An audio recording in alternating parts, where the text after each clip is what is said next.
আসসালামু আলাইকুম। ইয়াসমিন মিডিয়ায় স্বাগত জানাই সবাইকে। আজকে উপস্থিত আছি আমি নারায়ণগঞ্জ গোদরাঘাট শীতলক্ষ্যা নদীর পাড়ে। আজকের ভিডিওর মাধ্যমে আপনাদেরকে দেখাবো আমাদের শীতলক্ষ্যার ঐতিহ্যবাহী। এখন বর্তমান আছি নদীর ধারে। সুন্দর একটি রাস্তা করা আছে নদীর পাশ দিয়ে, দেখতে পাচ্ছেন যে খুব সুন্দর একটি মনোরম পরিবেশ।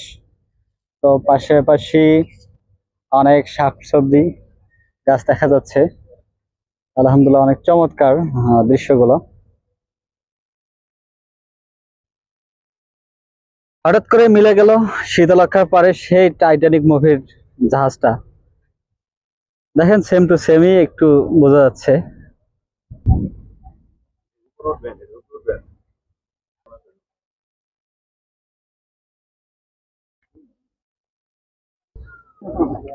এখানে আসলে আপনারা দেখতে পারবেন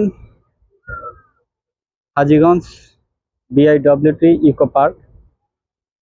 পার্কটা এখনো অবশ্য গেটটা খোলা নেই, তবে রিসেন্টলি গেটটা আপনাদের সবার জন্য, পর্যটকদের জন্য উন্মুক্ত করে দিবে। ছবি তো নিব। এই যে আপনাদের ইকো পার্কের বন্ধ আছে, বাট হচ্ছে খুব সুন্দর সুন্দর কাজ করে রাখছে। দেখতেই পাচ্ছেন অনেক সুন্দর সুন্দর ফুলের গাছ এবং বসার জন্য প্লেসমেন্ট। সব মিলে আলহামদুলিল্লাহ আমার কাছে অনেক ভালো লেগেছে। যেহেতু আমরা বাহির থেকে এই দৃশ্যগুলো দেখতেছি, সেক্ষেত্রে চমৎকার পার্কটা হবে। তো রিসেন্টলি গেটটা যদি যখন উন্মুক্ত করে দিবে, সবাই আমরা আসবো, এর ভিতরে প্রবেশ করব। হুম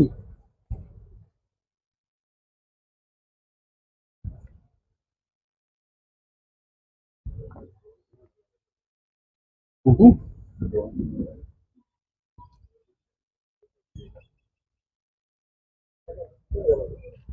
দূর থেকে দেখতে পাচ্ছেন যে দেখেন, এখানে ছোট ছোট বাচ্চাদের খেলার কিছু কিছু রাইডার দেওয়া আছে, খুব সুন্দর সুন্দর রাখতেছে অবশ্য।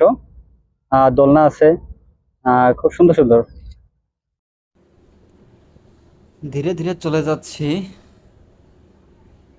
ঘাটের মেইন পয়েন্টে, যেখানে বসে সবাই চা ফুচকা খায় সন্ধ্যার দিকে। অবশ্য এখানে অনেক লোকজন সমাগম দেখা যায়। তো ওই সামন্তেই আবার পথচারীরা নদী পার হয়ে যায়। ওখান থেকে আপনার ট্রলার এবং বৈঠা নৌকা দিয়ে নদীর ওই পারে যাওয়া যায়।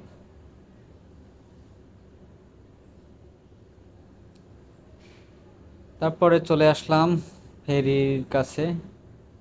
ফেরিতে উঠে পড়লাম আমার লিডারদের সহকারে। তো দেখতেই পাচ্ছেন ফেরির ভিতরে আমিও মাঝখানে সেলফি নিয়ে নিলাম, একটু ক্যামেরার সামনে আসলাম।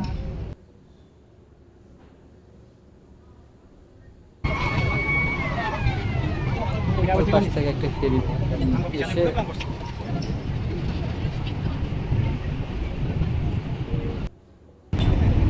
একটু পরেই নেমে যাব। হঠাৎ করে দেখলাম যে বৈঠা নৌকা যাচ্ছে। তো সুন্দর একটি মুহূর্ত ভিডিও ধারণ করে নিলাম। তো এই ছিল আজকের ছোট্ট একটি ভিডিও।